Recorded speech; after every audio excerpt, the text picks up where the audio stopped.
Snow filled the mountain bowl until the world turned white and sound went flat. 12 soldiers moved in a slow, tactical column, knees lifting high through drifts that reached the tops of their boots.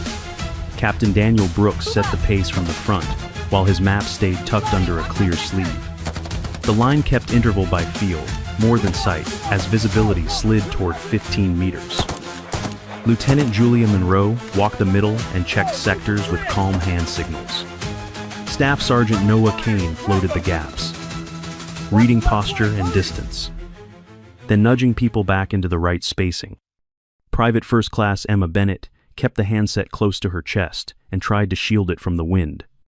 The radio faded and returned like a weak heartbeat on Singars or an ANPRC, 152, with intermittent hop. Specialist Mark Rivera stumbled twice and rose each time, slower than before. His cheeks held that paper gray that cold gives when it climbs inside the skin. Kane tapped his elbow and pushed a heat pack into a glove, then checked his grip on the M4A1. The rest of the rifles rode low on slings. 30-round magazines locked in and treated with cold weather lubricant that stayed thin in the freeze. Ava Ward walked last with a rifle case across her back and a quiet that drew almost no eyes. Her call sign was Viper, but here she was, labeled just Overwatch. Rear security. Eyes out. No shooting unless told to. She took that boundary in without comment and let her steps fall into the same clean rhythm as everyone else. The hard rule lived in her head the way a safety rule lives in a range brief. No fire unless authorized. Remain in rear Overwatch unless the unit faces imminent threat and command and control is cut. She accepted the chain and watched the weather work to erase it. At a short halt behind snow-covered boulders, someone muttered that she was only a designated marksman and not part of the real fight. Another voice said her big case looked heavier than it helped. Ava let the words pass like wind over a ridge. She put the case down and worked. She cracked the latches and brought out the Macmillan TAC 50 inches. 50 BMG. A precision tool that looked almost out of place in a storm this close. She checked torque on the optic ring with a small driver, then adjusted parallax for near distance and set the diopter until the reticle snapped sharp. Eye relief fell into place when she settled her cheek. A worn patch on the trigger finger glove showed where countless hours had lived before this day. Her range card was handwritten and wrapped in plastic. Mill holds sat in neat rows, with cold, dense air noted near the top and a blank line, ready for the next wind call. A small strip of tape on the stock carried a trimmed dope card she could read by feel more than sight. She wrote one pencil mark, then slid the card back under the tape. The team shifted forward again, and the column regained its shape. M4. A1 rifles stayed on safe until needed, and muzzles dipped when bodies crossed tight. Brooks pointed toward a spur that promised shelter, and Monroe nodded without breaking stride. Kane called a quiet check on magazines by buddy teams, and heard the soft clicks of hands counting by touch. Bennett tried the radio again and pulled only static. She cupped the microphone against the wind and got a thread of voice that snapped in and out. It was enough to mark a possible exfil point if the weather opened even a little. Then the noise came back and the net went thin.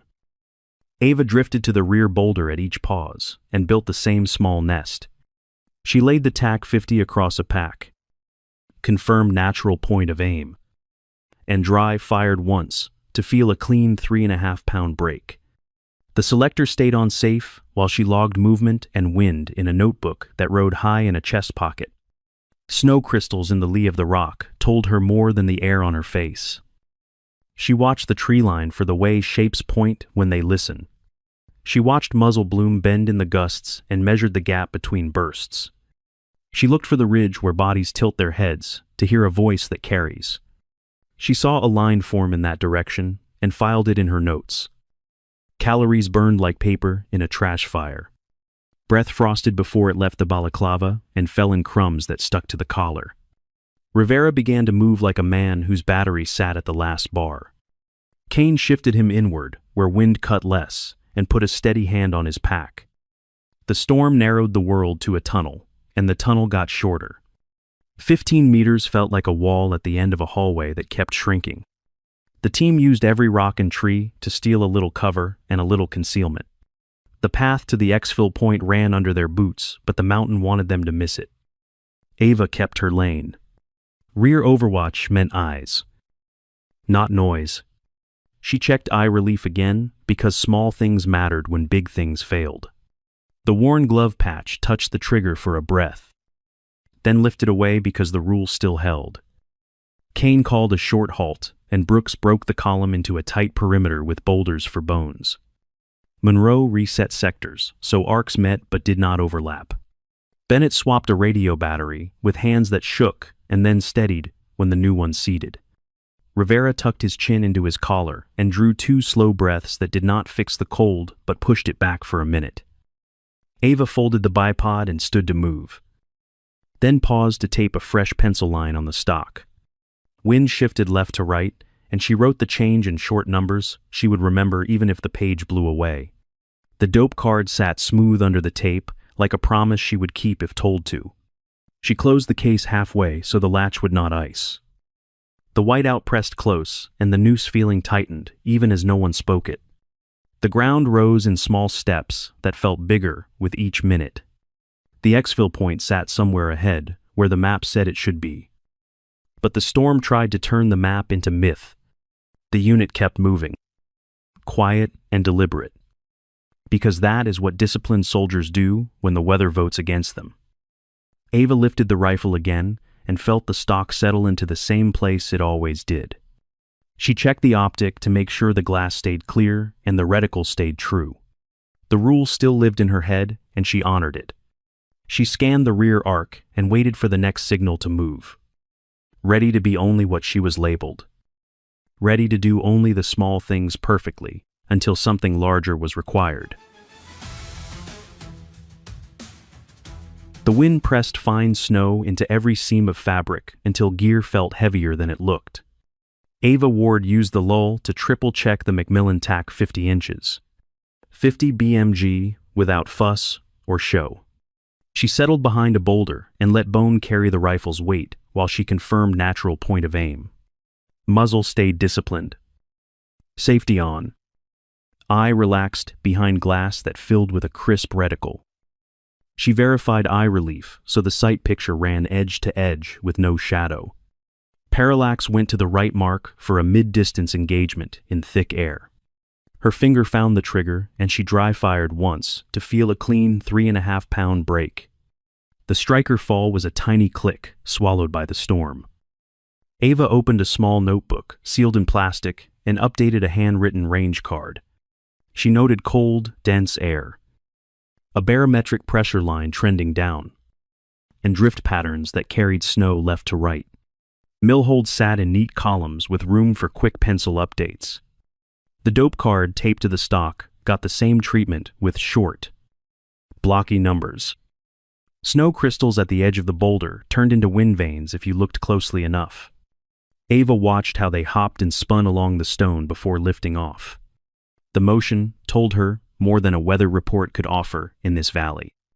She marked wind near 22 knots from the northwest and moved on. Out at the tree line, the light bled in and out with each gust. Muzzle flashes bent in the wind like weak stars behind thin cloud. The pattern was faint, but consistent enough to chart lanes and likely positions. Ava counted the seconds between bursts and matched them to how shapes shifted along the ridge. She kept her breathing on a steady 4 in and 8 out cadence. The rhythm settled her pulse and kept the sight picture from bobbing. It also warmed a thin layer of air inside the mask that made thinking easier. Calm was a choice, and she made it on purpose. She reached into a pouch and pressed an IR chem light under the lip of an overhang. The mark was invisible to naked eyes, but bright to the right optics. It built a breadcrumb without calling attention. If the team had to break contact fast, the route would already be drawn. A spare 5-round magazine rode in the same place on her kit every time. She staged it where her glove could find it in the dark by feel alone. The latch got a quick pressure check to confirm it was seated. Nothing rattled. Nothing snagged. Nothing wasted motion. Two soldiers glanced back and saw a lot of small movements and a big rifle. One shrugged like it was overkill for a supposed designated marksman. The other turned away with a head shake that said the same thing without words. Ava kept the selector on safe and let the boulder take the wind. Team details stayed simple and right because small things kept people alive. M4. A 1 rifles rode on slings with 30-round magazines and cold-weather lubricant that did not gum up. Singars or ANPRC 152 radios faded and pulsed in the gusts. So, batteries got rotated on a strict plan.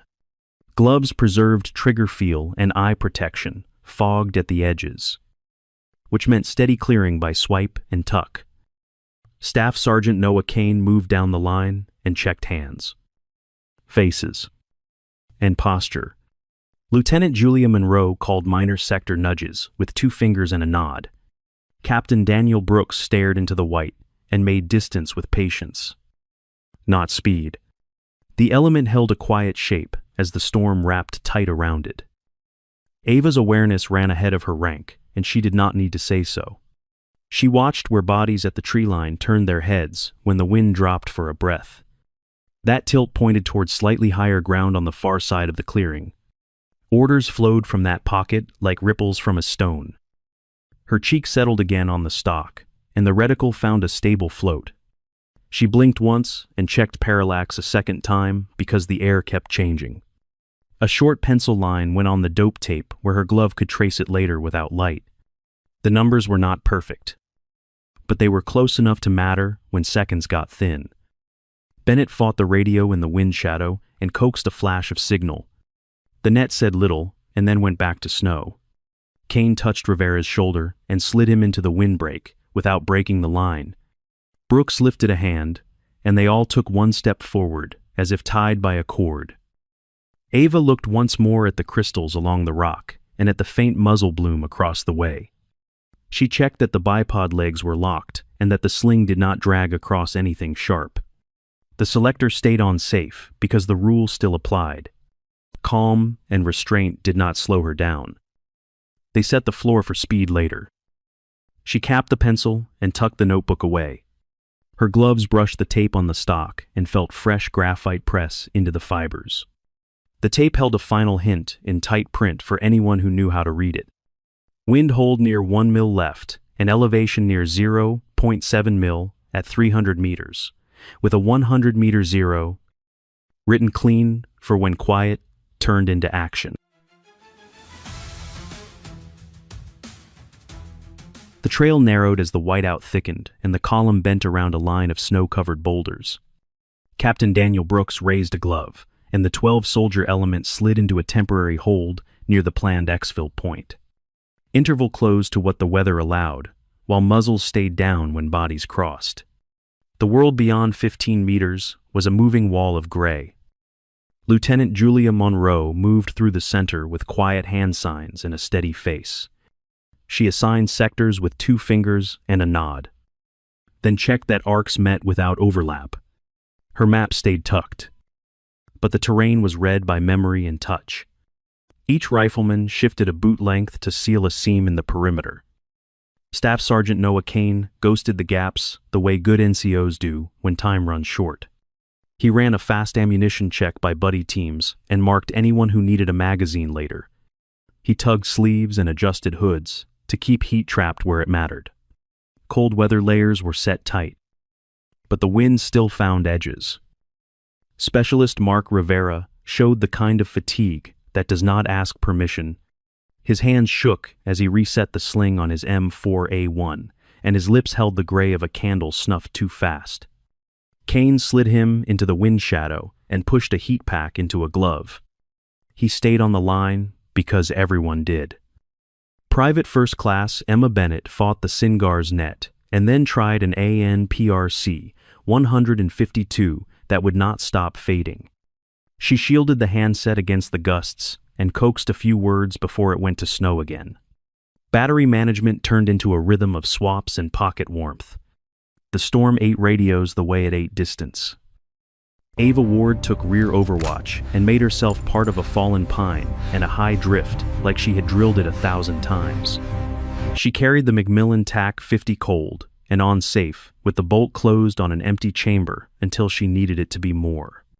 Her role was eyes, notes, and the quiet protection of the rear arc.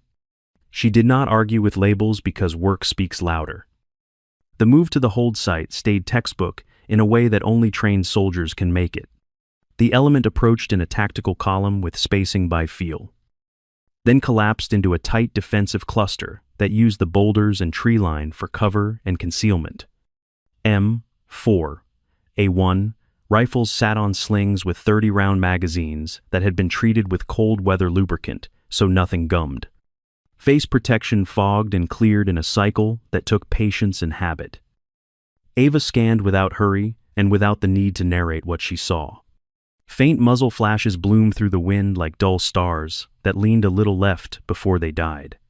Shapes at the tree line shifted in small ways that said men were listening to someone uphill. Drifting snow drew pale lines across the ravine that mapped the crosswind better than any device. Monroe moved a fire team 2 steps to the right and kept them low. Kane corrected a foot position that brought a muzzle too close to rock. Then checked another set of gloves for trigger feel. Brooks watched the gaps in the boulders the way a pilot reads gauges. He set the perimeter with small, exact choices that cost no time. Ava kept her discipline tight because restraint is what keeps people alive when sightlines collapse. The TAC 50 rested across her pack, and glass stayed clear with routine swipes. Selector remained on safe, and the muzzle cut angles the team could not see from the center. She logged movement and wind in a notebook that lived high on her chest, so she did not have to hunt for it later. Bennett called a fragment of traffic and then lost it the way surf steals words from a beach. She made a note of a time hack that meant little in the storm but would matter later as 2:30 p.m. drifted toward 3. Kane handed Rivera a sip of warm water and counted breaths with him until a little color came back. Monroe traced the edge of an arc with a glove and nodded to the rifleman who owned it. The clock felt slower and faster at the same time. Snow weighed down straps and packs and minds, and the cold narrowed every decision to the next clean step. No one asked for speed because speed breaks things in weather like this. The plan needed a window, and the weather kept slamming it shut. Ava read the ridge across the clearing, the way a carpenter reads grain. Bodies turned to it when the gusts dropped, and then snapped away as if a voice had finished a line. That pocket sat a touch higher than the trees and a little back from the lip. She marked it as a likely command element and wrote one short line on the dope tape for later reference. Chain of command and rules of engagement stayed simple enough to stand in the wind. Brooks commanded. Monroe set sectors.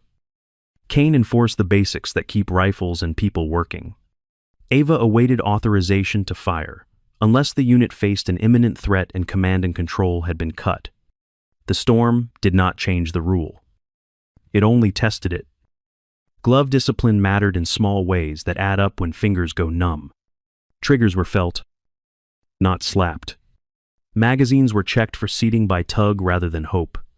Batteries were warmed in inside pockets and rotated before they died instead of after. The visibility held near 15 meters and then dipped lower, like someone dimmed a light that was already weak. The perimeter pulled in and shoulders leaned into stone. Breath crystallized and fell on collars like powdered glass. Every step taken to get here turned into heat that could not be spared. Ava stayed still enough to hear her own heartbeat settle. She tracked the wind line over the ravine and the slow sway of branches that did not belong to trees. She held her fire because the order remained and because waiting is a kind of action when you do it on purpose. Her pencil rested on the notebook where the numbers would go when they were needed. The section closed on a quiet truth that everyone felt. The team was in the fight by staying put and by staying ready.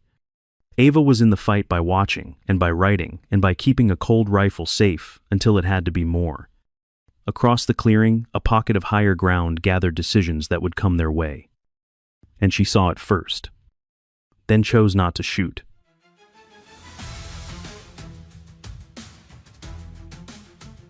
The first impact hit about 30 meters left and turned snow into a wall of white spray. The thump rolled through the defensive cluster and shook helmets and ribs. Powder fell in sheets and filled every seam of fabric. People blinked hard and reset their footing without breaking the perimeter. AK bursts stitched the wind in short lines that felt controlled and practiced. Tracers bent and broke in the gusts and then vanished. Overlapping fields of fire tightened from angles the team could not see. The cluster pulled in and used stone and wood the way a ship uses a reef. Communications slid into white noise on SINGARs, and then on the ANPRC 152. Frequency hop did not save the link in this storm. Every call came back as static, or half a syllable. Attempts to reach a retrans or higher died in the same gray wall. Captain Daniel Brooks kept the perimeter intact by force of steady presence. He moved little and watched the seams where arcs could split. His hands gave simple cues that did not waste breath. He set an order that felt small, but held the team together. Lieutenant Julia Monroe reassigned sectors and confirmed fields of fire with calm. Even moves. She checked that arcs met and did not overlap. Then shifted a rifle off a rock that kicked rounds high. Her face stayed still while the wind did its work. She made space for people to think. Staff Sergeant Noah Kane ran a fast ammunition count by buddy teams. Magazines sat at about 60% and dropping. He marked who needed a swap and who had a partial to share. He kept eyes on hands and faces as much as on gear. Specialist Mark Rivera stumbled, caught himself, and then sagged against a boulder. Cold had settled deep and would not leave without help. Kane slid him a heat pack and tucked it into a glove. A second soldier braced Rivera's elbow and shared body heat without breaking his sector. Private First Class Emma Bennett fought the handset and the storm that ate batteries like candy. She ran a swap and checked the cradle by feel, then cupped the mic to cut wind. A thin voice touched the net and then snapped apart. She logged the time as 2:40 p.m. and kept working the antenna for inches of signal. Air support was a firm no because the weather wrote the rules today. Medical evacuation was the same answer. The team would live with what they carried and what they could do. That fact sat heavy but clear in every chest. M4, A1, rifles stayed on safe until eyes were sure. 30-round magazines seated with a tug that confirmed lock. Cold weather lubricant kept actions thin and honest in the freeze. Eye protection fogged at the edges and needed a wipe that never lasted long. Under fire, the team ran short controlled pairs and let the discipline carry the day. Muzzle awareness stayed tight inside, crowded cover where a slip could cut a friend. When a carbine hiccuped, the hands did what they had practiced. Tap the magazine, rack the charging handle, reassess, and return to the fight. The whiteout kept visibility near 15 meters and sometimes worse. Muzzle flashes were faint and looked farther than they were because sound bent in the wind. People wanted to judge range by ear and got lies for their effort. The storm taught hard lessons without mercy. The cost of staying in place grew more real with each minute. If the cluster hunkered any longer, the enemy would collapse the pocket within 10 to 15 minutes. Casualties would stack, and the mission would fail by simple math. The perimeter felt like a clock, with hands that moved faster the longer you watched. Ava Ward held rear Overwatch behind a drift and a fallen pine. The Macmillan TAC 50 stayed cold and on-safe, with the bolt closed on an empty chamber. She logged movement and wind with the same neat hand as always. She tracked the probable command element by pattern rather than faces. Her glass found the way bodies tilted at the tree line when the wind eased. Orders rippled from a point on slightly higher ground. She marked it and recorded how often shapes moved after a faint muzzle bloom. She did not fire because authorization had not been granted, and command and control was degraded but not lost. Brooks kept voices short and spared the net. Monroe checked arcs and leaned into a soldier's shoulder to fix a small angle. Kane shifted a partial magazine forward and put a full one in the coldest hands. The cluster breathed as one unit and waited for a plan that the weather would allow. Another impact landed closer and pushed a wave of snow across the boulders. Fragments pattered on helmets and died in the drifts.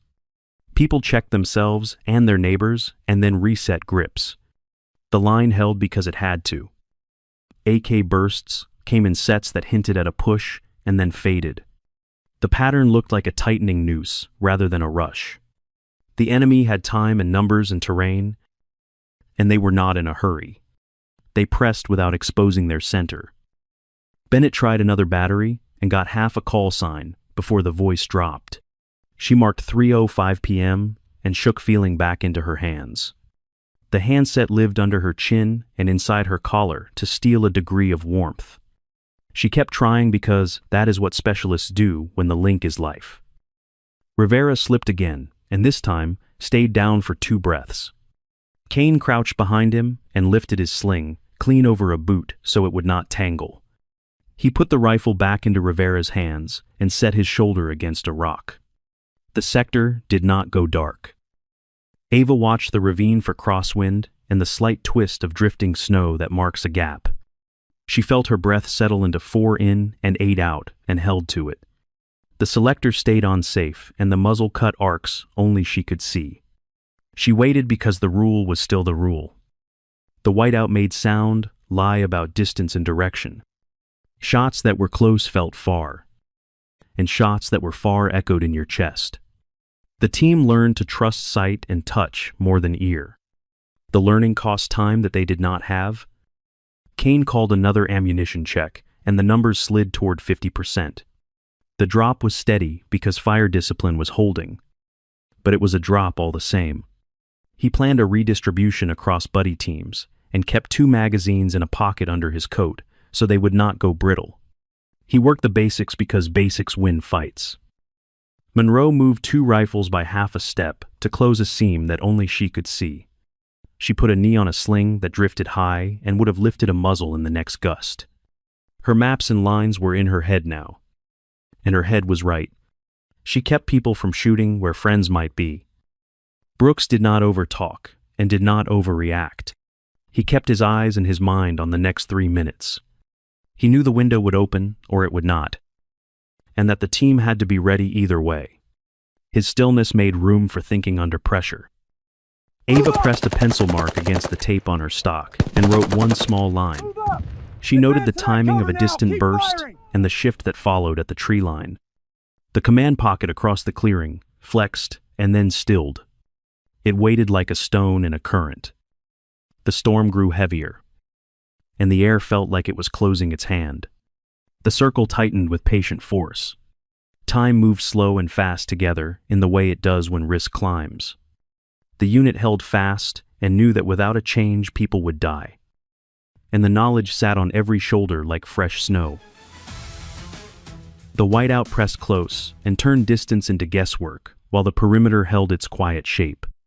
Ava Ward stayed in rear Overwatch, with the Macmillan TAC-50 carried cold and unsafe. Her body filled the gap between a drift and a fallen pine, and her eyes owned the rear arc. Breath ran in a steady 4 in and 8 out that kept the sight picture calm. Indirect fire thumped somewhere off the left and shook snow from branches in a soft curtain.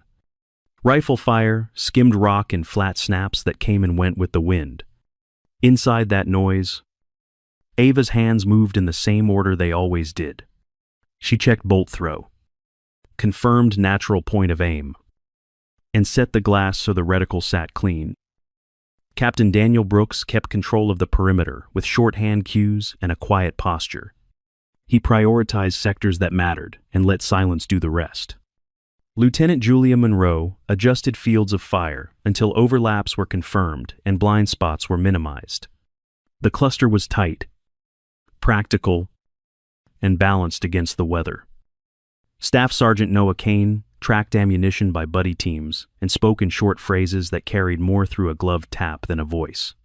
Magazines were dropping toward the halfway point and redistribution began to flow by touch. Specialist Mark Rivera fought deep cold that kept creeping up his arms and into his jaw. Kane steadied him, checked his face protection, and reset a hood that had crept open. Private First Class Emma Bennett swapped a fresh battery into an ANPRC 152 with fingers that had to work by feel. She cupped the handset inside her collar to keep the wind off the mic. The link faded, returned for a breath, and faded again. She held a thin thread of signal that might matter at 2:50 p.m. and logged it anyway.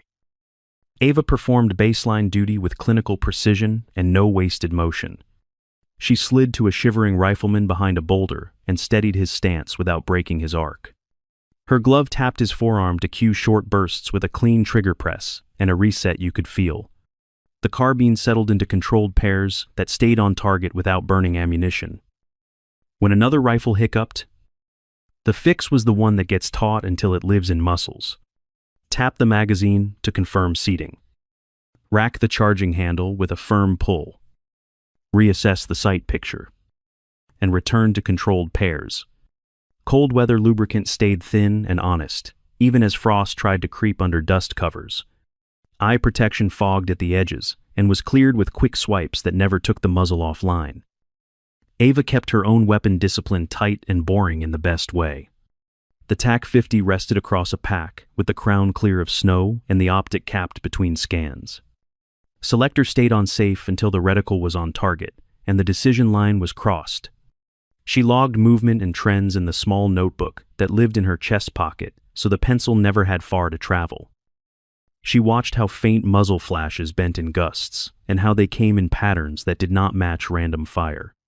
Bodies at the tree line oriented toward a higher point on the far side of the clearing. That pocket held still when the wind died, and then sent ripples through the line when the gust returned. It looked like a command element, even if faces could not be seen. Positions were chosen for cover and concealment, with snow-covered boulders and the tree line doing the work. Intervals were kept as best as the storm allowed, and muzzles stayed inside angles that protected the team. M4. A-1 rifles rode in cold hands on slings, set for quick transitions, without sweeping a friend. Gloves preserved trigger feel and prevented the clumsy grip that cold tries to force. Brooks checked the right seam with a glance, and a two-finger cue that moved a rifle half a boot length. Monroe laid a gloved hand on a forearm to stop an unnecessary burst before it wasted a magazine. Kane slid a partial to a shooter who needed it, and put a full magazine under his own coat so the feed lips stayed warm. Rivera took 2 careful sips of warm water and held the cup until feeling returned to his fingertips. Ava listened to the storm lie about distance and refused to trust sound. She read snowdrift lines that marked crosswind over the ravine and timed the lull that sometimes fell between gusts. Her breathing cadence stayed steady because it had to. Calm under pressure was not a trait. It was the outcome of practice done right. Bennett leaned into her wind shadow and caught a broken reply from somewhere beyond the ridge. The net went clear for 2 heartbeats, then died to static again. She marked the moment and swapped the spent battery into an inside pocket to steal back a degree of life. Her face told the truth and her hands kept working. Ava's notebook, filled with short lines that would mean everything later. She wrote holds and mills for wind that pushed left, and for elevation that barely needed lift at this distance in dense air. She tracked how often the tree line turned after a faint flash from the ridge. It was pattern recognition at work without announcement or drama. Outside, shock waves pushed powder into the air and set teeth on edge. Inside, Ava's hands kept doing the same tasks the same way. Because routine is the scaffold that holds judgment steady. Bolt throw checked. Glass checked. Sling clear. Selector on safe. Ethics stayed in place even as the clock ran hot. Rules of engagement remained clear and present despite the weather and the pressure. Ava would not fire without authorization. And she knew that command and control were degraded but not yet gone. The order stood. So she honored it and stayed ready to act if the line crossed to imminent threat. Discipline spoke louder than bravado, and everyone could feel it. The team breathed in a rhythm that matched the storm, as if a metronome were set somewhere under the snow. Controlled pairs. Pause. Reassess. Hold. The cluster flexed but did not fracture. Every small correction kept the machine from grinding itself apart. Ava checked bolt throw again and pressed her cheek into the same spot on the stock until the muscle memory clicked. Her breath found that soft pause on the exhale where the sight calms. She let the pause pass because this was not the moment to break it. The selector stayed on safe and the muzzle stayed where it could do the most good without a shot. Minutes dragged and leapt in the way they do when cold and risk climb together. The situation was worsening and everyone knew it without saying it out loud. Ava kept modeling calm, competence, and restraint with every choice she made. She knew when to act and when to wait. And right now, she chose to wait. To think. And to keep her team alive by doing the small things perfectly. The Whiteout pinned the unit in place and turned the perimeter into a small island of breath and frost. Overlapping fields of fire pressed in from blind angles, and the sound of bursts slid in the wind like distant doors slamming. Visibility held near 15 meters and never gave more than a pale outline of trees and stone. The plan that looked simple on a map now felt brittle in a cold hand. Staff Sergeant Noah Kane crawled the ring and counted magazines with touches and nods. His numbers stepped down from about 60% toward 50% and kept moving in the wrong direction. He started a quiet shuffle of partials and full loads between buddy teams.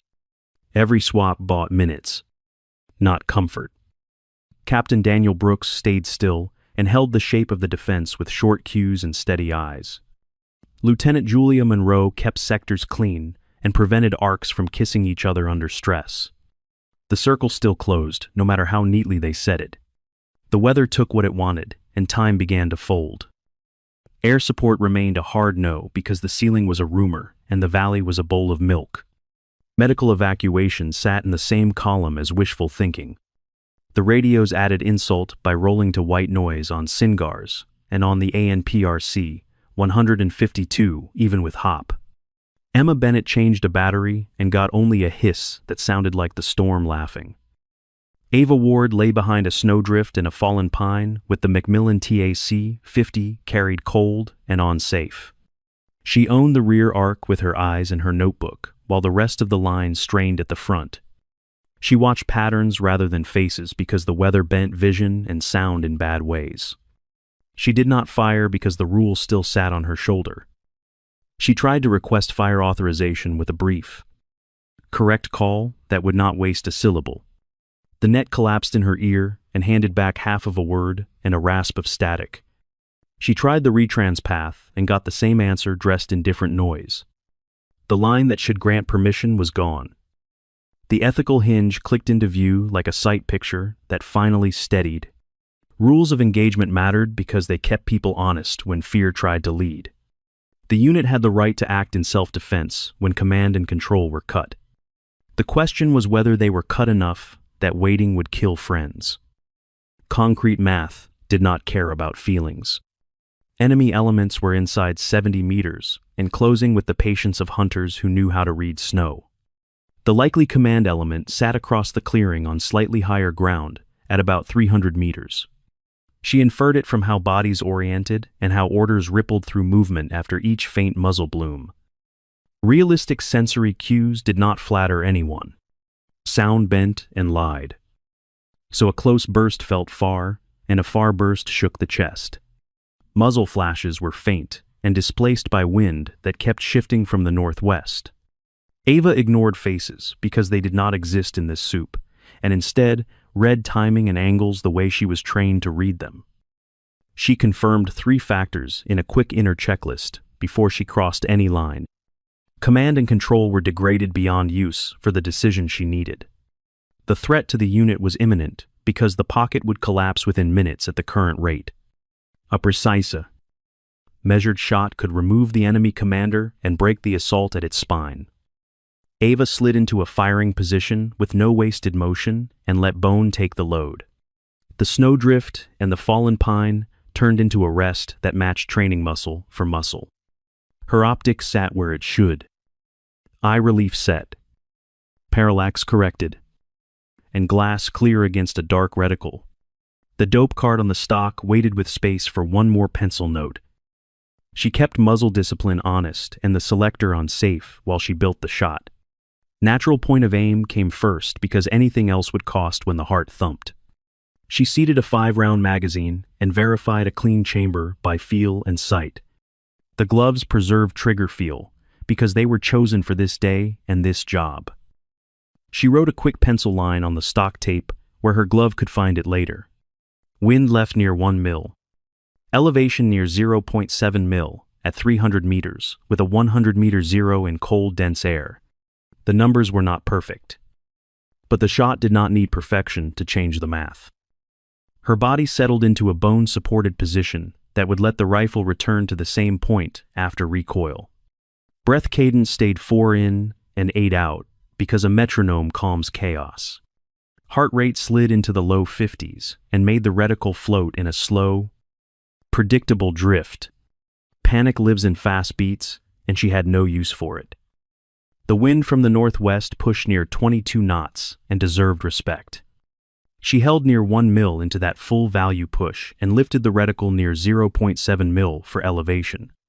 She anticipated minor deflection if the bullet passed through a light curtain of snow that hung between trees. Certainty was a myth in weather like this. So commitment had to replace it. The countdown made the choice feel less like a choice and more like an honest duty. Rifle bursts stitched the boulders and sent chips of ice into gloves and sleeves. An impact thumped snow into the air and made everyone duck for a heartbeat. Rivera stumbled from the cold and needed a hand under the elbow to keep his arc alive. Bennett fought a fading battery and tried one more retrans. Then shook her head as the net fell apart again. Monroe called a sector shift that kept 2 arcs from overlapping and a muzzle from creeping into a friend's lane. Kane signaled another ammunition check and began a quiet redistribution that moved rounds toward the coldest hands. Brooks held the line and knew the window was shrinking. Ava ran her internal rule check one last time and framed it without emotion. The order to hold fire is valid until it results in preventable loss of life. Command and control for the decision at hand no longer functions. The enemy commander is directing an assault that will overrun this position if nothing changes. A precise shot can break that chain. She accepted the consequences as part of the job and not as a story about herself. There was no grandstanding in the way she moved her hand to the selector. There was only the quiet acknowledgement that rules exist to preserve life, not to consume it. She would preserve the lives of 12 Americans who trusted one another to do hard things well. The setup came clean and in sequence, because that is how you make hard shots under pressure. She eased the selector to fire, only when the reticle was stable on the space where geometry said the commander lived. She confirmed range by reticle subtension in mils rather than guessing at a blur in snow. She chose to hold rather than dial, to avoid ice on turrets and to save the seconds that get people killed. She braced the recoil path through bone so the rifle would return to the same point, not wander. The 3-step cadence governed her work, the way a checklist governs a cockpit. Confirm the target through pattern and geometry. Adjust the hold for wind and elevation. Solve the problem with one deliberate press and a full follow-through. Ethics stayed at the front, even as the trigger found the pad of her finger. She was not chasing glory and had no interest in the sound of a big round for its own sake. She was keeping faith with a higher duty that says you bring your people home when you can. The weight of that duty felt quiet and heavy and completely right. The storm did not pause to witness any of it. Snow hissed against the pine, and the ravine sent a ribbon of wind across the muzzle brake. The tree line tilted again in a way that confirmed her read on the command pocket. She felt the moment arrive more than she saw it. She ran one last look through the glass and checked that natural point of aim still matched what the reticle claimed. She held near 1 mil left for the wind and near 0.7 mil up for elevation. The optic edges stayed clean, and the eye box felt generous enough that a blink would not cost the shot. The stock tape caught a smear of graphite that would make sense later. The unit was seconds from a breach if nothing changed. The reticle stopped wandering and held like a quiet breath on a winter window. Her breathing fell to a natural pause at the bottom of the exhale where the body is still. The trigger press began as a smooth, straight rear motion that did not disturb the sight picture. Everything in that instant felt earned, disciplined, and necessary rather than loud. Outside, the assault curled tighter with patience and numbers. Inside, a single choice met it with geometry and duty. The story poised on the thin edge between restraint and action. And the fight began to turn because one soldier crossed the line to save lives. The whiteout pressed on the valley like a lid, while the line held its shape. Ava Ward settled behind the drift and the fallen pine and let Bone take the rifle's weight. The Macmillan TAC-50 lay quiet. Optic clean. Selector on safe. Breath set to 4 in and 8 out. She felt the reticle float, then steadied it with the slow rhythm that made space for judgment. Her cadence lived in 3 steps that did not change under pressure. First, confirm. Second, adjust. Third, solve. The words did not leave her mouth, but they ran under every move her hands made. She confirmed the commander's position at roughly 300 meters by reading behavior, not faces. Bodies at the tree line tilted toward a pocket of slightly higher ground, then moved only after a faint flash from that same point. She used reticle subtension in mills to check distance against known widths of shoulders and trees in this terrain. The number lined up within a few meters, which was close enough for the math that mattered. She adjusted without touching turrets because ice on exposed metal stole seconds and stole reliability. Wind from the northwest pressed near full value at about 22 knots, which meant a significant lateral push. She held near 1 mil into the wind and lifted the reticle near 0.7 mil for elevation with a 100-meter zero in cold, dense air. She accepted that snow curtains could add minor deflection and built a small allowance into her sight picture. She solved from a bone-supported position that would return the TAC-50 to target after recoil. The trigger broke at a clean 3.5 pounds without a hint of jerk. Recoil came straight into her structure and rode through ribs and back rather than shoulders alone. The optics settled again before the echo finished rolling. Across the clearing, the commander dropped like a cord had been cut. The assault stalled in an instant that felt longer than it was. Shock moved through the formation as if it needed room to breathe. Then ate the next step they had planned. Wind carried the delay across the line and gave the unit a sliver of time. Ava saw it and kept her work inside the same cadence. She ran the bolt with no wasted motion and kept the muzzle exactly where discipline said it should be. The 5-round magazine had seated with a tactile check earlier, so the next feed was clean. Safety clicked back on while the reticle drifted off target and then came off only when her eye returned to glass. The second in command ducked behind a down log and believed it made him safe. Ava made the fast assessment that the log offered concealment against small arms, not true cover against a 50 BMG round. Wood would shatter and throw the bullet off by a small angle rather than stop it. She planned for roughly 0.2 to 0.3 mil of drift after penetration and built that hold into the picture. She reconfirmed natural point of aim because that check saves misses. She felt the rifle settle into the same pocket on her shoulder and the same sling tension on her support arm. The breath cycle found the bottom of the exhale and held there without strain. The reticle floated where geometry said it should live. She pressed through a second clean break and felt the recoil return the rifle to where it started. The round hit the log with a sharp crack that the wind almost swallowed. Wood exploded forward and to the side as the core kept moving. The second in command folded out of sight and stayed down. And with him went the thread that tied the assault to timing. For 3 seconds, the battlefield held a breath that everyone could feel. It was the moment where reality caught up with what had happened and tried to understand it. Sound bent wrong in the whiteout, and still, the pause felt real. Then motion resumed. But now, it was motion without coherence. Every technical detail stayed simple and right, because that is how accuracy survives stress. The TAC-50 wore a properly mounted optic, with correct eye relief and parallax set for the shot distance. The 5-round magazine had been seated with a tug that confirmed lock. The selector had remained on safe until the reticle steadied on target, then moved to fire for only the seconds needed.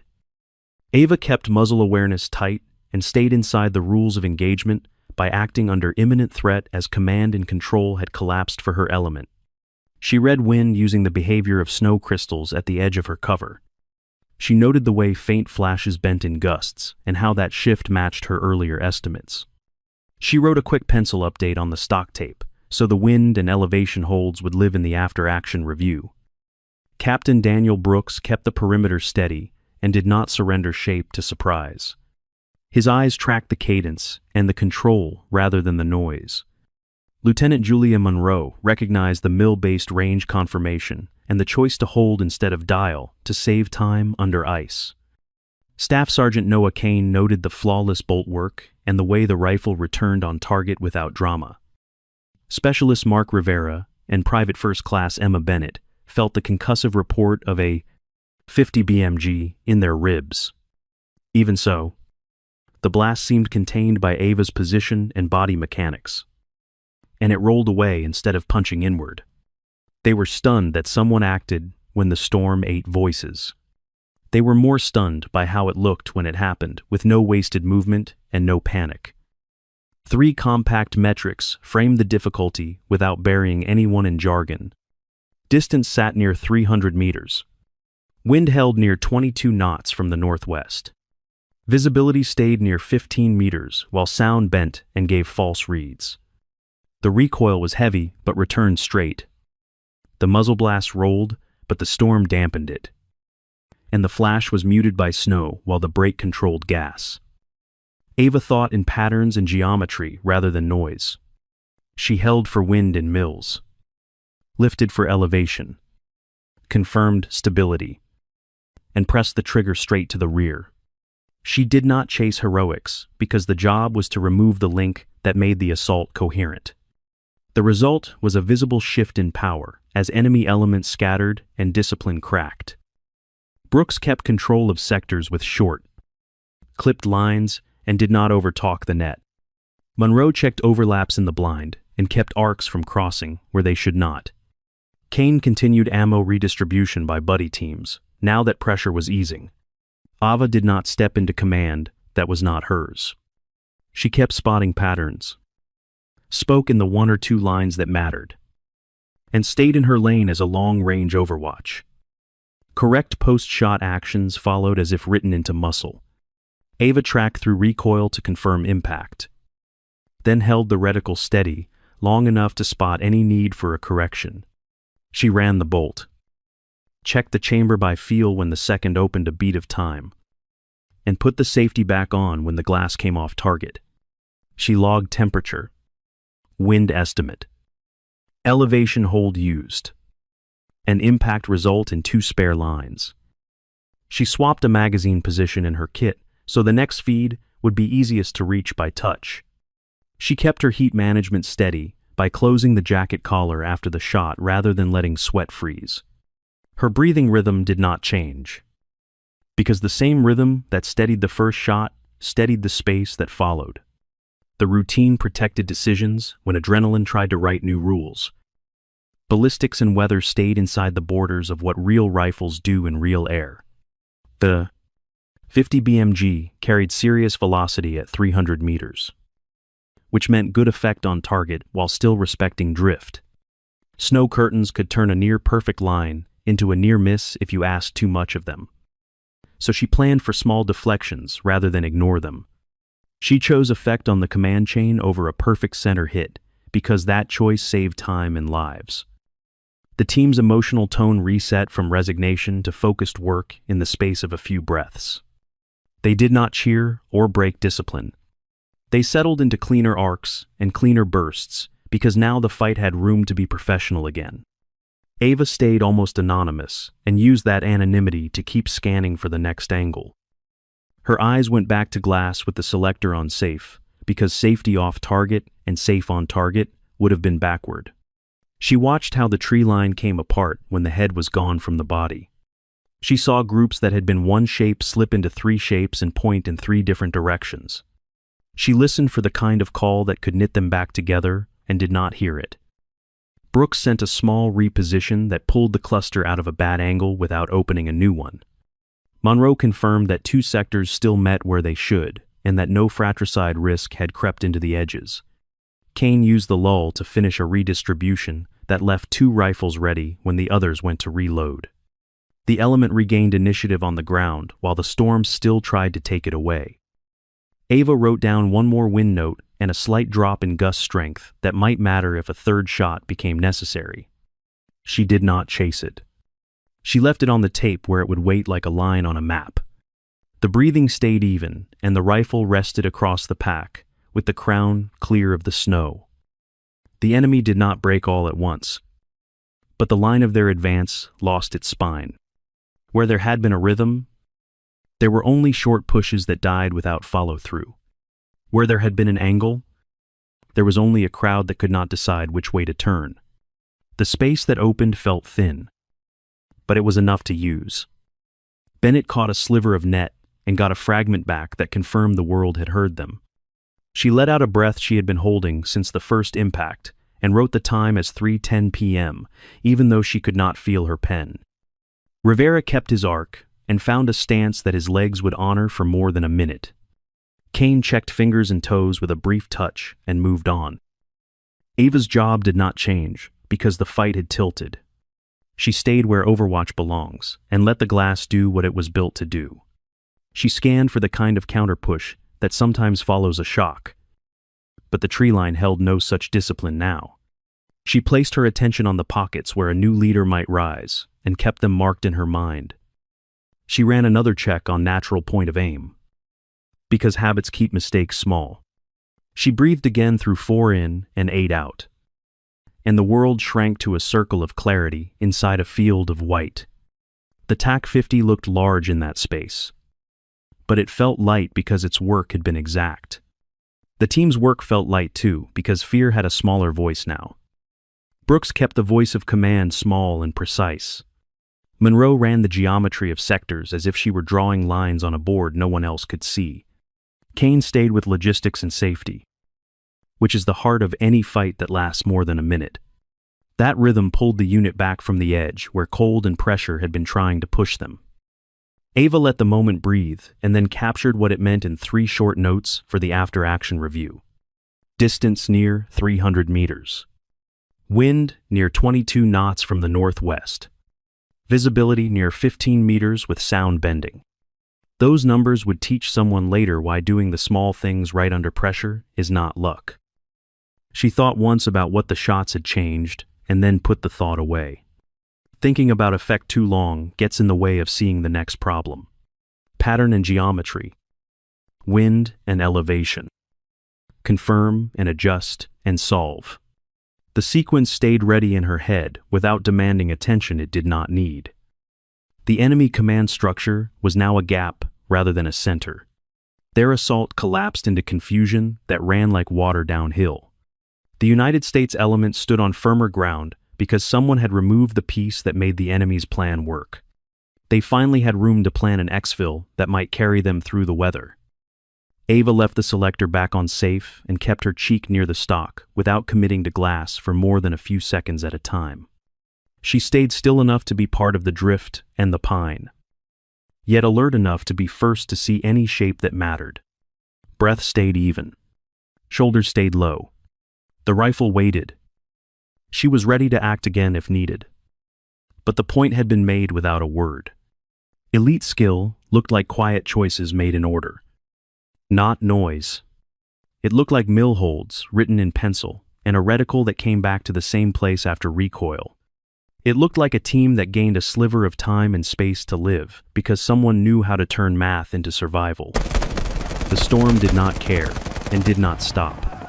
Snow kept falling on boulders and faces and gear that felt heavier than before. The difference was that now the unit moved inside a pattern they controlled. That was enough for the next step. And sometimes, the next step is the only step that matters. Snow kept falling as if it meant to fill the world. Yet the field felt different the moment the two shots rippled through it. The enemy line that had moved like a single shape broke into pieces that disagreed with each other. The United States element stayed tight in the whiteout and let discipline be the anchor. Power shifted without noise and with no change in rank. Captain Daniel Brooks held overall control with short perimeter commands that sounded like clean steps. He had the element hold the south boulder and maintain interval by touch. He reminded rifles to keep muzzles inside tight cover and to stay off the slope where rounds could climb. The cluster began to feel like a plan instead of a barricade. Lieutenant Julia Monroe walked the seams and adjusted sectors in small increments. She checked overlaps by body angle and confirmed arcs in the blind with quick glove gestures.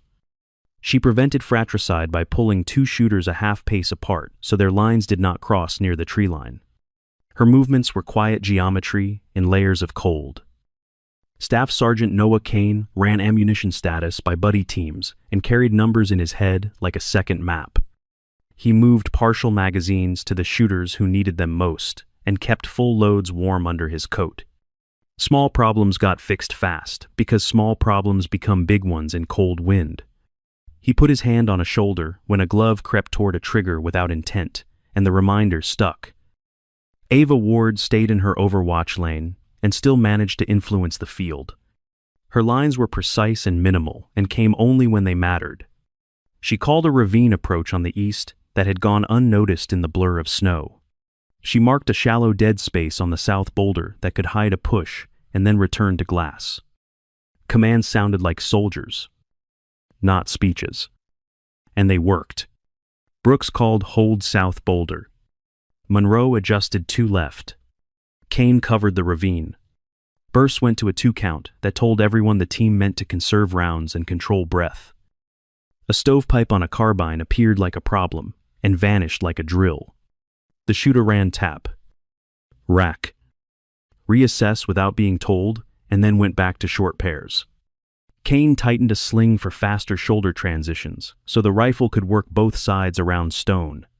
He corrected a foot placement that kept muzzle awareness inside cover and kept a good shooter from leaning his barrel into rock. Ava kept the Macmillan TAC-50 on safe when off target and let the optic do the hard part.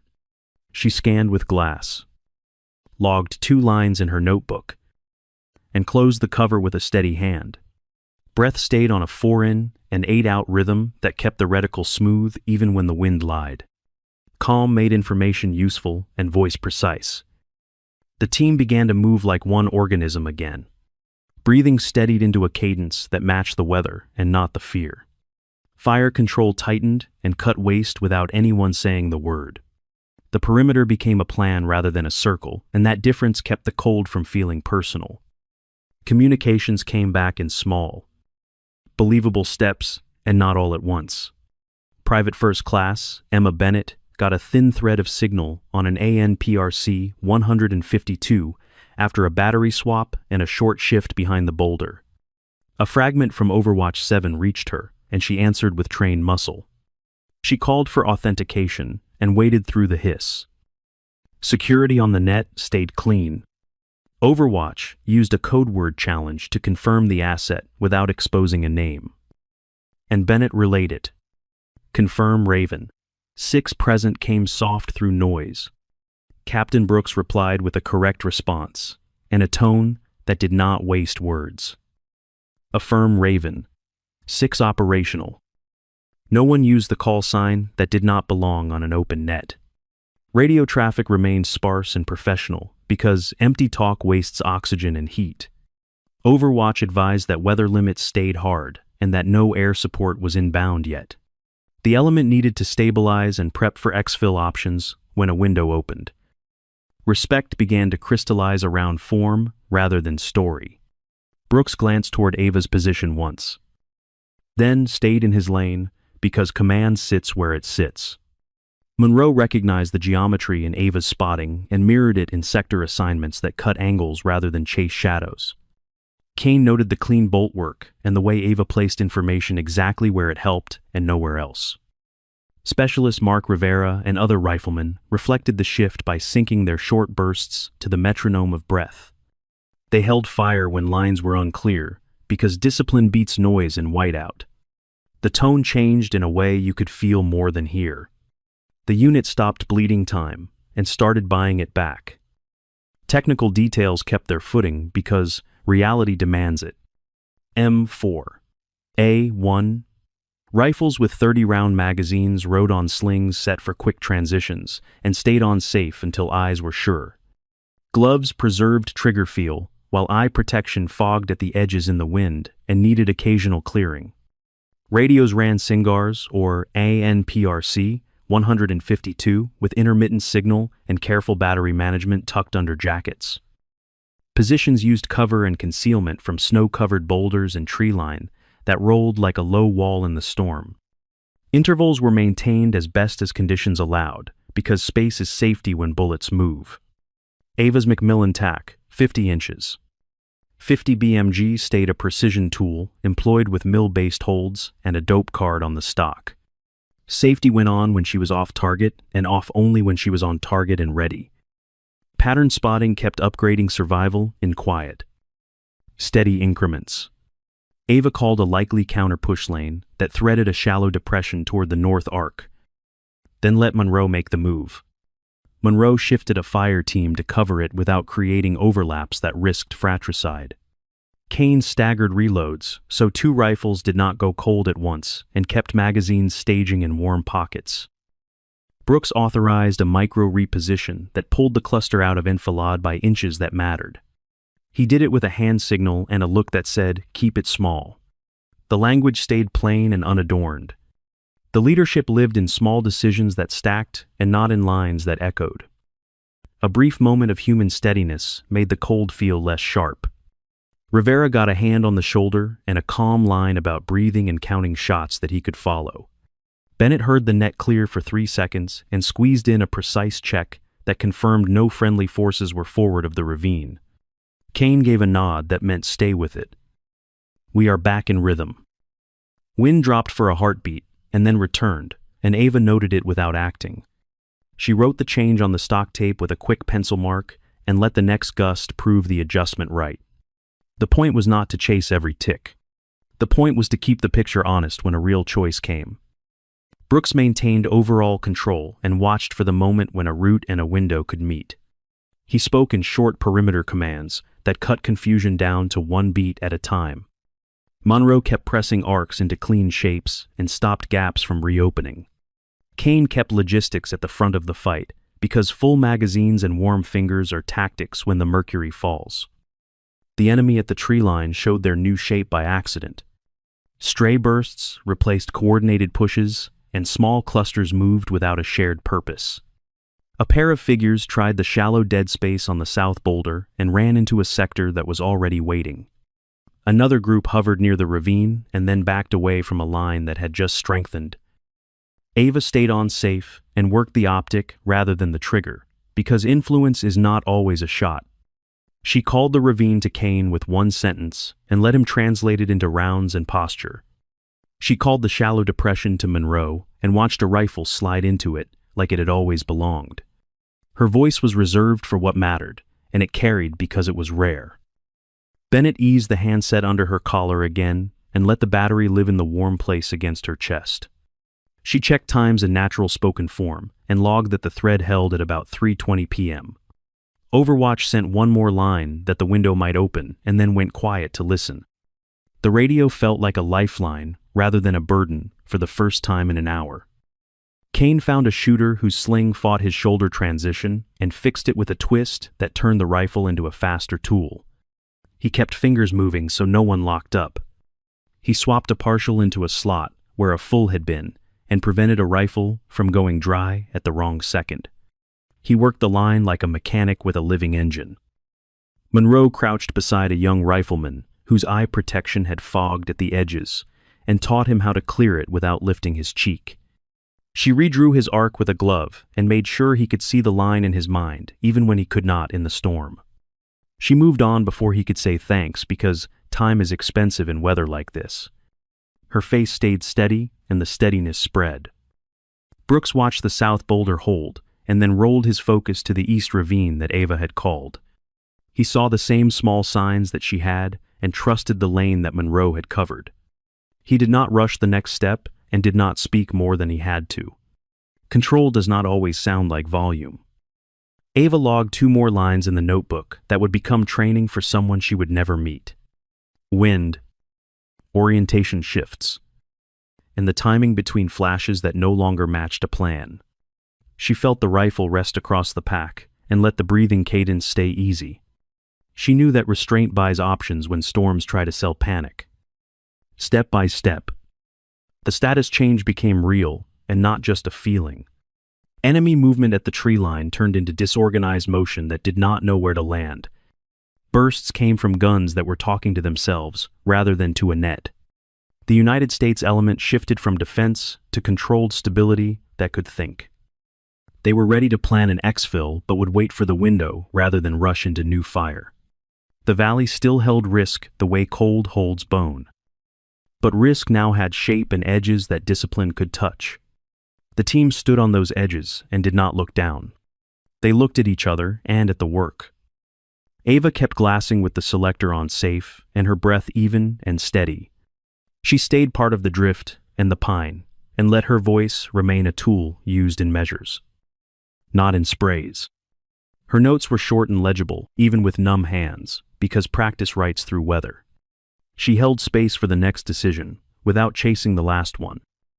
The leadership in the bowl had shifted not by titles, but by competence used in the right measure at the right time. Hold steady, we're hitting heavy wind. Brooks remained the center by speaking little and seeing Adjusting far. throttle. Monroe held the geometry of survival in the shape of arcs and the placement of boots. Kane kept the machine oiled with rounds and heat and simple corrections that saved seconds and lives. Snow still fell and the wind still lied. But the unit stood inside a pattern that belonged to them. That pattern kept fear small and made room for thinking. The enemy felt the loss of their center and turned it into noise. The team turned their center into quiet. Ava breathed in for 4 and out for 8 and kept her eye near the glass without living in it. She let the TAC 50 rest because precision is not a constant need. She watched the field and believed in the choices that had brought them here. The fight would move again. And when it did, the team would be first to see the next truth because now they were looking with the same eyes.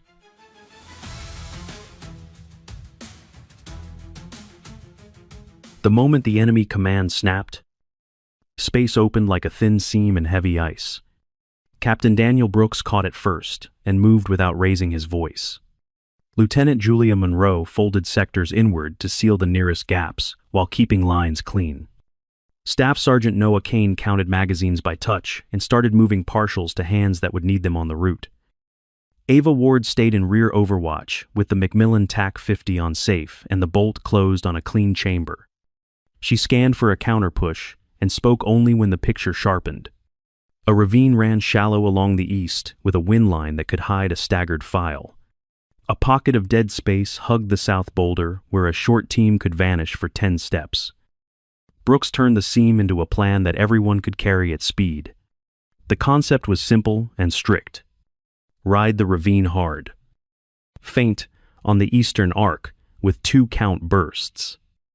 And mark a pickup zone with IR strobes and chem lights that stayed shielded from enemy eyes.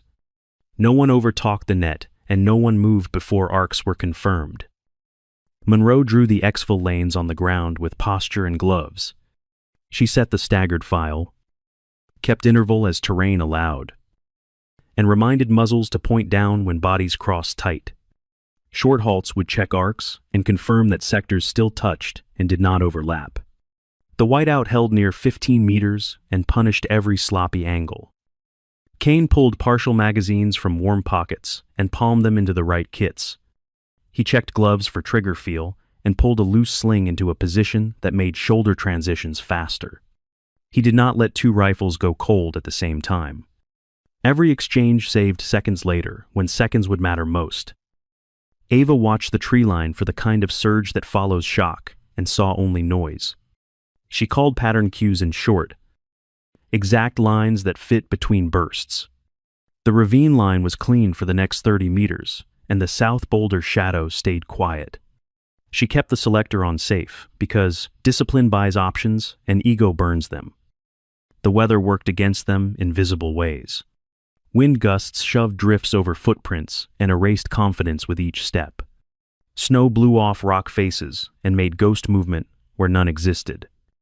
Radios on Singars, or ANPRC 152, came and went. So, Private First Class Emma Bennett warmed batteries inside her coat and cupped the handset to steal signal. Brooks announced the shift with plain soldier language. Hold South Boulder. Then roll east. Monroe pushed 2 left to keep arcs honest as the file bent into the ravine. Kane covered the ravine mouth and cued 2-count bursts for the feint. The perimeter loosened into a plan and did not leave a seam behind. The feint came first and looked professional rather than loud.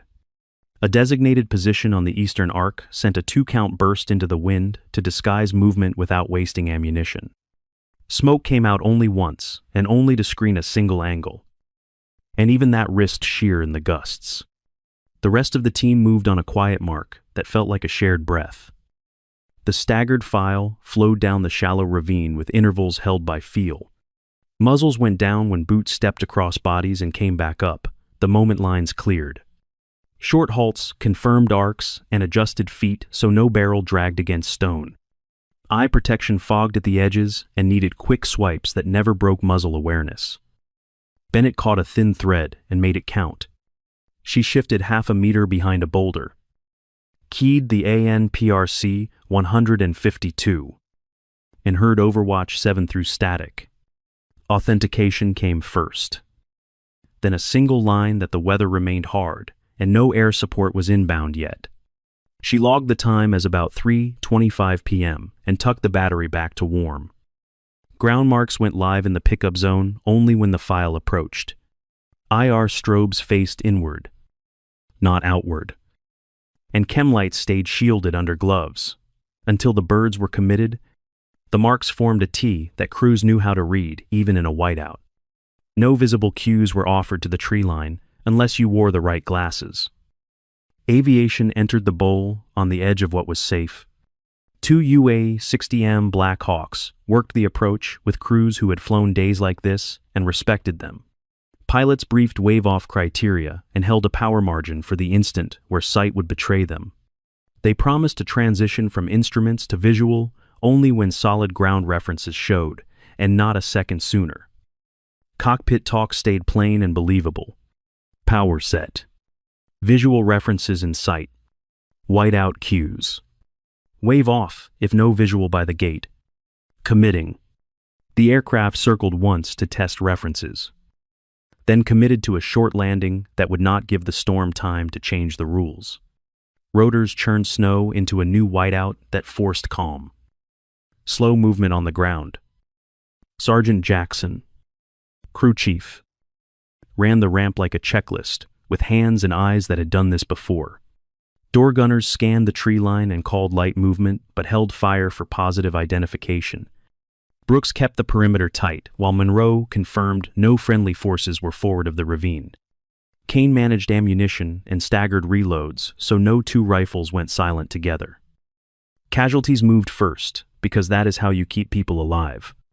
Specialist Mark Rivera was wrapped in a hypothermia kit with a heat pack against the chest and loaded on a litter with straps checked by feel. Weapons sat on safe. Muzzles down. Slings secure. Fingers straight. Jackson called ready only when seats locked and straps bit deep. Ava covered the rear arc with the TAC-50 on safe and glassed the distance for a counterattack. She saw a possible movement at 400 meters and felt the pull of an ego shot. The mission was to leave. Not to paint the snow. She kept the selector on safe and let the glass move on. The unit avoided chatter that would turn into confusion. Short lines only. Contact faint north. Hold fire unless positive. Move on my mark. The team flowed to the birds in 2 lifts as if they had rehearsed this specific valley for weeks. Brooks confirmed numbers with Jackson with a line that counted lives. 12 souls. 4 hurt. 2 priority. 6 walking. Pilots acknowledged with a brief reply and held power rather than relax into the landing. They were ready to wave off if visual dropped. And everyone on the ground moved like that was true. The first Black Hawk set down in partial whiteout, and Jackson signaled clear left and clear right. The second aircraft orbited short to avoid rotor wash conflict and committed when the first lifted. Details that matter for safety kept the work clean. Seatbelts clicked. Headsets tapped. Quick straps went over litters and held where they had to hold. Rivera's color was poor at first, but warmed under cabin air and blankets that trapped what heat he had left. Bennett passed a last update to Overwatch 7 that the element was loading now and would call feet wet or crossing the line when clear. The reply was short and to the point. Window is tight. Depart as planned. She kept the handset under her collar and let the battery ride against body heat as the door closed. Ava's role stayed consistent with Overwatch discipline. She held position on the snow until the last lift. Selector on safe. Glassing for a counterattack that could still form under chaos. She collapsed the TAC-50 with no wasted motion, stowed the magazine, and moved on Jackson's signal. The last seconds felt like trained actions performed in a long practiced order. A final sector check caught a small gap and closed it with a boot step. Kane gave a nod that carried a full sentence without a word. Monroe sent a brief look that said the line was clear and the movement could begin. Brooks counted heads with his fingers and gave the lift call as the second Black Hawk settled. The door gunner swept the tree line once more and set the weapon safe for the climb. Power came up and the rotors grabbed the air like a hand finding a rail. Snow blinded the open door for a moment and then blurred into gray. Jackson braced his forearm on the frame and called rising. Stable. Clear in a voice that carried calm. The pilot kept a shallow climb to avoid losing visual references, then transitioned to instruments when the cues faded. The second aircraft mirrored the profile and tucked in trail with safe separation. Radio settled into the simple rhythm of crews who had done this before. Climb. Turn. Check ice. Maintain spacing. Report when through the pass. Inside the aircraft, the physical feel was real and immediate. The thump of rotors pressed at chest level and made straps hum. Gear shook in rhythm with the airframe and then calmed as altitude built. Relief tasted like metal and cold plastic, and the first warm breath in too long. Ava sat still with the rifle case between her knees and watched the white field fall away through a small window. She kept the selector mindset even with the weapon cased. Safe off target. Safe on target only when needed. The habits that kept her alive on the ground kept her centered in the air. The outcome became concrete as the valley tipped behind them. 12 people were airborne. No new casualties. The enemy was disorganized and late to respond because shock takes time to explain itself to a net without a leader. Air support remained grounded elsewhere, but was not needed here. Timing and discipline had carried the day. Not volume or luck. No one cheered in the cabin. But breaths eased into something closer to normal. Short lines passed between seatmates and meant more than complete sentences ever could.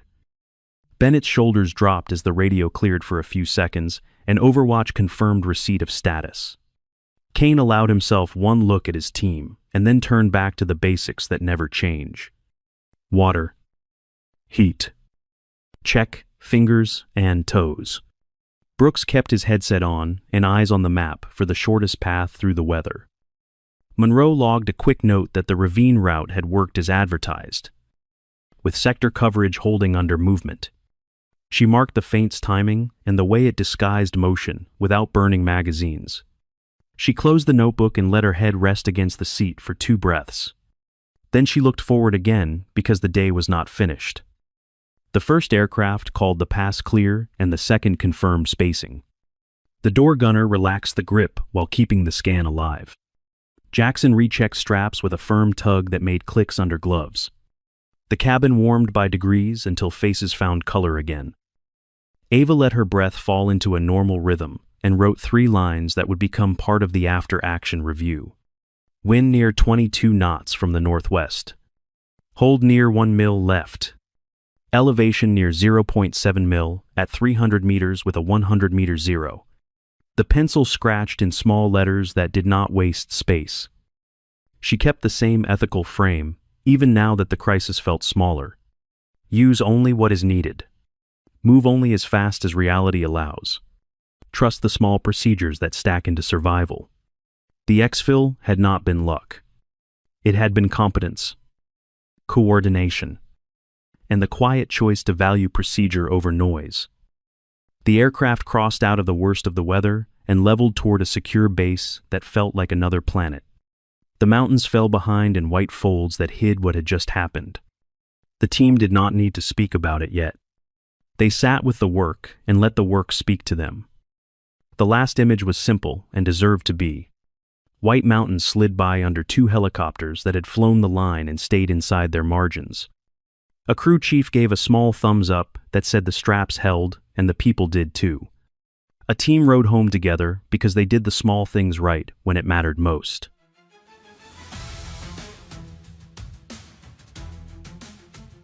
The 2 UH-60M Blackhawks leveled out above the valley, while the cabins settled into a steady drum of rotor and airflow. Sergeant Jackson moved the aisle 1 strap at a time and called clear with the calm of habit. Door gunners kept their arcs and scanned through slits of white where ground reference flickered and vanished.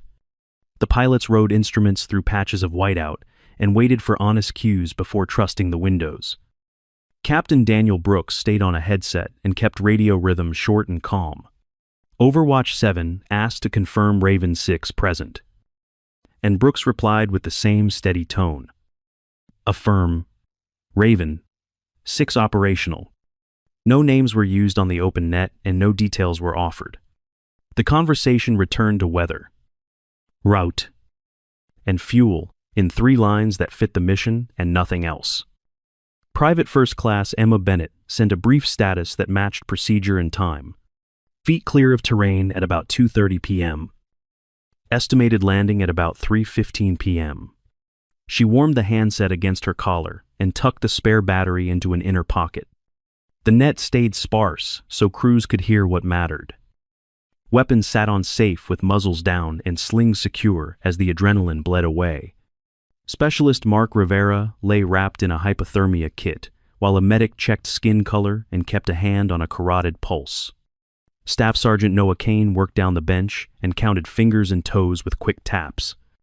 He handed warm fluids in small sips and watched for the slow return of pink. Lieutenant Julia Monroe wrote in a small waterproof notebook with practice block letters. She recorded the ravine route, the faint timing, and the sector calls that prevented overlap when visibility closed.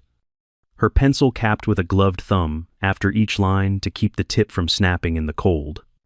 She paused only to check a strap, then returned to the notes that would inform the next fight. Ava Ward sat near the door with the Macmillan TAC 50, cased and strapped between her knees. She looked out at the white field sliding by and let her pulse settle into a slow, even line. She did not talk about shots or distance or luck. The team did not celebrate and did not need to.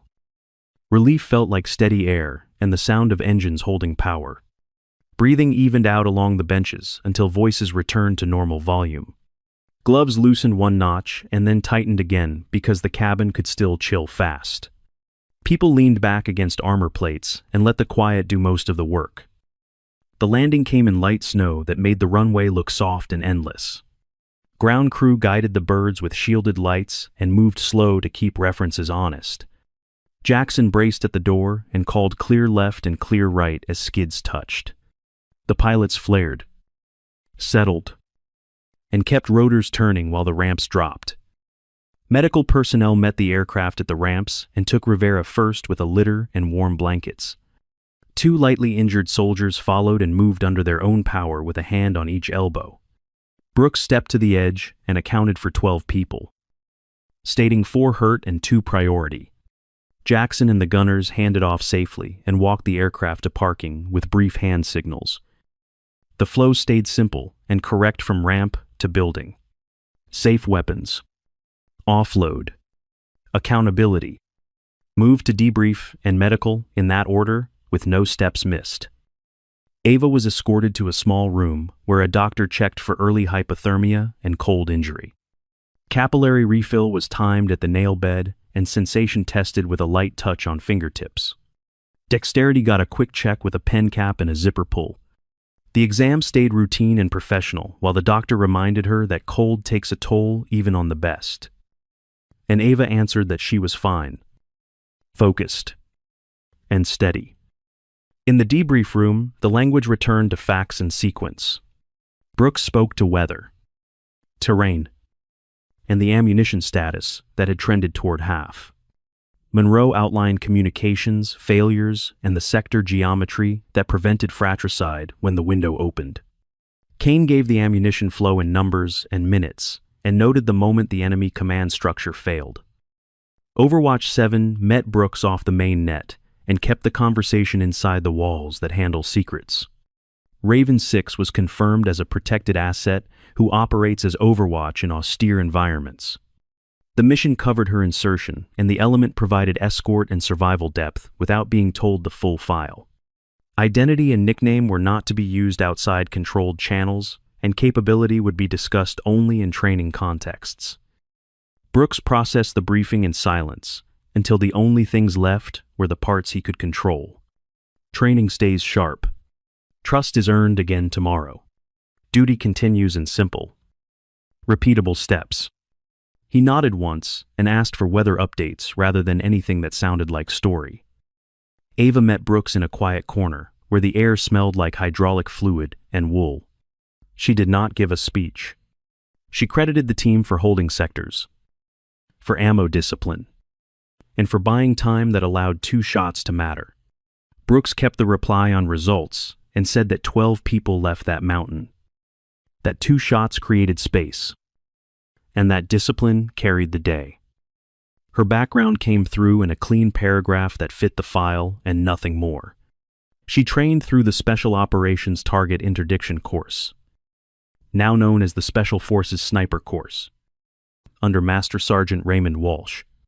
She completed cold weather packages in Alaska and ran joint winter lanes with Canadian Rangers. She learned to read wind through snow crystals, to hold in mills, to manage cold bore shift, and to shoot between heartbeats. The ethic stayed as simple as the work. Remove the link that causes the most harm. Protect the team. Get everyone home. It matched what had happened on the mountain and did not need more words. Recognition and anonymity were handled the way policy expects. An officer suggested a decoration in careful language. Overwatch noted that some awards for Raven 6 are processed at a classification level that avoids public attention, and that unit credit would reflect survival under extreme weather and maintained fire control. Ava declined any public ceremony and committed to a full after-action report with wind, elevation holds, and observations logged for training use inside the program. The team space gave room for a brief, human beat that did not cost time. Monroe checked on Rivera and added one last note about battery rotation for radios in cold weather so the lesson would not fade. Kane placed a fresh pair of gloves on a young rifleman's pack without comment. Bennett sat with a warm drink until the shake finally left her hands and the color came back. Brooks stood over a map and then over his soldiers and said only that they did the work right. It landed better than praise would have. People nodded and went back to clearing weapons and checking gear, because that is what soldiers do after a day like this. Presence replaced speeches, and everyone understood the meaning. Ava walked the line with the same calm as on the mountain and made eye contact with each person. She nodded once and moved on. No one needed a story to feel what the discipline had bought. Quiet competence became the compliment that stayed. She found a bench in the armory and opened the case. The Macmillan TAC-50 came apart into the same honest pieces and was cleaned with the same patient hands. She noted the cold marks on the stock tape and copied them into the notebook that rode in her chest pocket. Wind near 22 knots from the northwest. Hold near, 1 mil left. Elevation near 0.7 mil at 300 meters, with a 100-meter zero. 3 lines went into the record, and the notebook closed with a small click that felt like closure. Overwatch delivered a stand-down order for 72 hours, so nerves and gear could come back to baseline. Medical cleared the team with instructions on rest, rewarming, and hydration, then sent them to hot food and to quiet. The hangars took on that end-of-day echo that lives between machines and concrete. The night grew colder and more still as the last tasks wrapped. Snow fell on the tarmac, in patient lines that filled footprints and softened edges. The aircraft cooled in the dark while ground crews checked covers and logged times. The base lights reflected off the gray sky and made the world small and warm at the edges. Precision and discipline save lives when rank and weather fail. That was the message that remained when the noise drained away. A small group of soldiers walked toward light and heat because they did the small things right when it mattered most. Ava stayed last in the corridor, a step behind the others, rifle case in hand, steady and unremarkable to anyone who does not know what quiet skill looks like at work.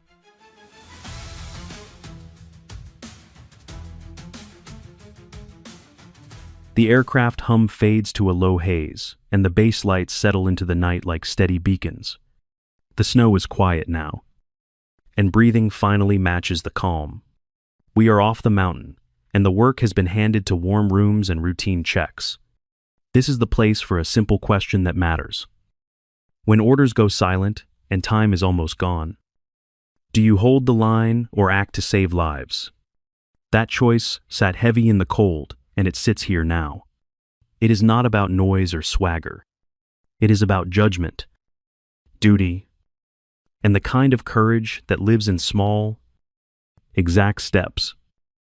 Think about 3 words that describe Ava Ward and why those words matter to you in real life. Maybe you write calm, disciplined, precise. Maybe you choose patient, prepared, professional. Share your 3 words in the comments and tell us where they show up in your day when pressure rises. Tell us how you balance discipline and initiative when the stakes are high. Do you wait for the perfect signal, or do you move when the pattern is clear? In the field, she held fire until self-defense, and the mission demanded action. In our own work, the line between waiting and moving matters just as much. If you want a gentle next step that fits the tone of this story, here is an idea. We can break down wind holds and mills in a simple way anyone can follow. We can explain cold bore shift and why the first round behaves differently in real air. We can walk through a breathing cadence of 4 in and 8 out that anyone can practice in a safe and legal setting. We will keep references accurate to United States Army practice. And we will keep the language clear for non-military listeners. If we mention times, we will say 2:30 p.m. or 3:15 p.m. so it sounds like a real conversation. The point is to turn big words into small skills. Those small skills add up when weather and stress make everything harder. If this story helped you breathe a little easier, tag a friend who needs a reminder that quiet competence changes outcomes. Keep the discussion respectful and useful rather than hot takes that fade by morning. The point is service, not spotlight. Share a moment from your life where steady choices under pressure made the difference. You can talk about a shift where a fast call kept a team safe. You can talk about a classroom where patience turned confusion into a plan. You can talk about a home where calm words kept fear from running the room. These stories teach more than any speech can. Ava's part in this is simple and worth keeping simple. She read the pattern, held for wind in mills, lifted for elevation, and pressed the trigger straight to the rear only when the facts lined up. She returned the rifle to safe when she was off target. Then she went back to work so others could do theirs. If you stayed to the end, thank you for your time and attention. Precision and discipline save lives when rank and weather fail. That line is true in the field and in the hallway and in the places that never make a headline. It is the reason small procedures matter. Subscribe for more true-to-life stories about craft, calm, and courage. Or share this with one person who needs a steady voice today. We will be here with the next piece that turns hard lessons into useful habits. Walk from the cold into the heat, with that lesson still in the air.